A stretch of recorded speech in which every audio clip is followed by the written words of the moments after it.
Since the launch of the Chromecast with Google TV back last year, it's been downright bizarre that Stadia, Google's premier game streaming service, hasn't been available on the company's newest streaming hardware. Instead, to officially play on TV, you were forced to purchase a Chromecast Ultra and Stadia controller. But now, Google has finally launched a proper Stadia for Android TV app on the Play Store, and we've spent a few hours playing with it and learning its ins and outs, so here are some of our early thoughts. Thanks for watching 9 to 5 Google here on YouTube. Remember to thumbs up, hit subscribe, and then tap the bell icon to be among the first to watch our upcoming videos. For months now, it has been possible to sideload the Stadia mobile app onto Android TV devices and get an experience that can be described as playable at the very least. If you're expecting Stadia for Android TV, the app itself, to be an alternate version of the mobile app that's polished and optimized for TVs, then you're going to be quite wrong going in. Instead, upon logging into the dedicated Android TV app, you're greeted with an experience that is nearly identical to what's offered on the Chromecast Ultra today. You'll find the same basic set of features laid out in almost the exact same way. There's no access to the Stadia store, which we are hoping might change later, as it is quite frustrating, and our APK Insight team saw the beginnings of being able to make Stadia purchases from TV. You also can't view or spot your in-game captures. All you have are your games, a friends list, and some basic simple settings.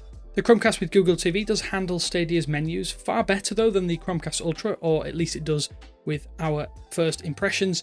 Animations feel distinctly smoother in the Android TV app. We haven't actually measured the frame rates, but without proper analysis, it does definitely feel like the difference between 30 and 60 FPS, even at 4K. The most tangible improvement Google's made by comparison to the Chromecast Ultra is support for other controllers here.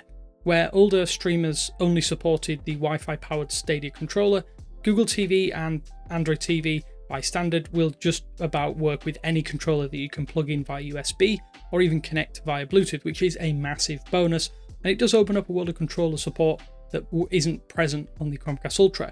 On top of that, Google does support various control schemes, and they even show up in-game menus and the actual menu itself. For example, the main menu with your friends list will show a particular button corresponding to a button on your control pad to press or close the menu. Depending on what controller or remote you're using, you'll see the different buttons and the different button prompts, such as Xbox label if you're using the Xbox gamepad. You can also theoretically connect a Bluetooth headset to your Android TV to keep your audio to yourself.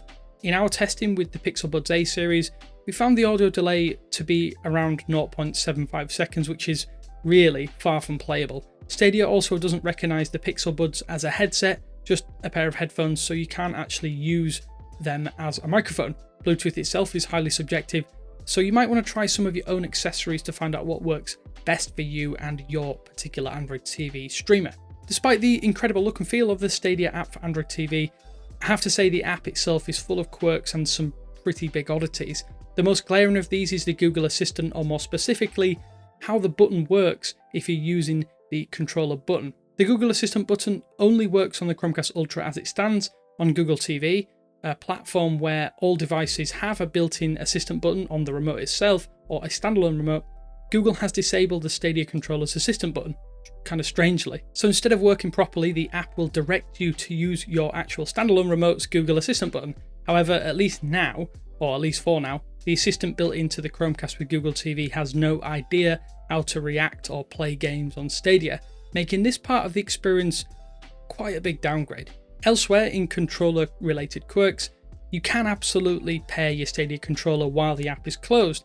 So far, we've tested the pairing codes and they don't seem to change, unlike they do on web and the Android apps. However, pairing your controller to the Chromecast with Google TV doesn't currently open the app directly like it does on Chromecast Ultra devices.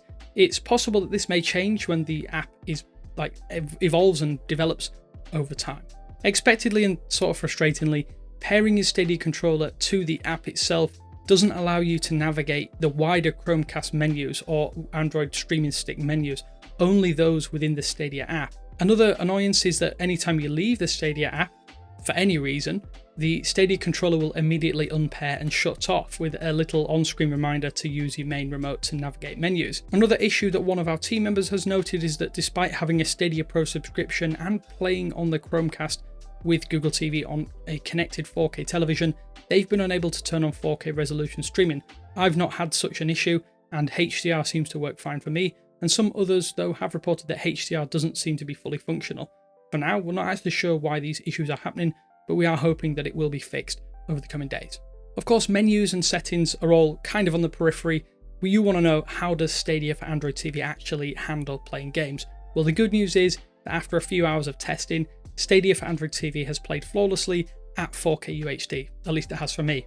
By comparison, the older side-loaded app would see the occasional hiccup as it is intended for Android smartphones, but it could also take a couple of seconds for the stream here on the Android TV version for the stream to get up to that 4K UHD quality. Once it was there was no noticeable input lag with the Stadia controller over Wi-Fi, or even using the Xbox controller via Bluetooth, which I found has been my preferred method of using the system so far.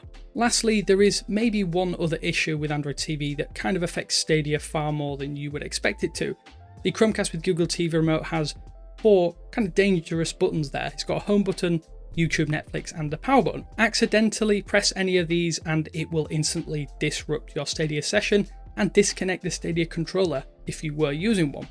That is a problem in many ways because there's no confirmation step. There's no few second window or even a second window before your button presses will continue and activate. There's just an instant boot of you out of your game, and naturally with Stadia working how it does, you have 15 minutes to get back into your session before it closes on the server, but it would be really nice to have some sort of confirmation there, as accidental button presses when adjusting the volume or something similar can result in you just instantly being booted out of a game you're playing and then instantly losing immersion. Like I said, it would be great to get a confirmation step before exiting Stadia via one of these buttons, especially if you are using a partner remote. For example, pressing the back button will only open a simple menu with the options to exit or resume your game. In all likelihood though, this may be outside of Stadia's or the Stadia team's control, so it may be something you may have to deal with this workaround. All of that said and done, although this app is ridiculously overdue by about 18 months, at least in its current state, it gets the job done. Now, that's kind of going to be a stable base from the Stadia team to work from. There is hope that Google will gradually add new features and tweaks to better integrate Stadia with Google TV in its interface. I'd love to see more game recommendations in the home feed. That would be something that I think Stadia could really take advantage of. The biggest question though many of you out there will have when it comes to this app is, can you finally unplug your Chromecast Ultra? And we'll tentatively say that the answer is yes, as long as you're okay with no longer turning on Stadia or launching Stadia from the Stadia controller itself. Otherwise, this Android TV app is a complete replacement and somewhat of an enhancement of the Stadia experience over the Chromecast Ultra. If you have already tried the Android TV app, whether by side-loading means or other, be sure to let us know how you're getting on down in the comment section below. If you've got any frustrations, quirks, or anything interesting that you found, of course I'll leave my gamer tag down below if you don't want to send me a message or even send me a game invite sometime. But as always, this is Damien with 9to5Google saying thanks for watching, and I will speak to you later.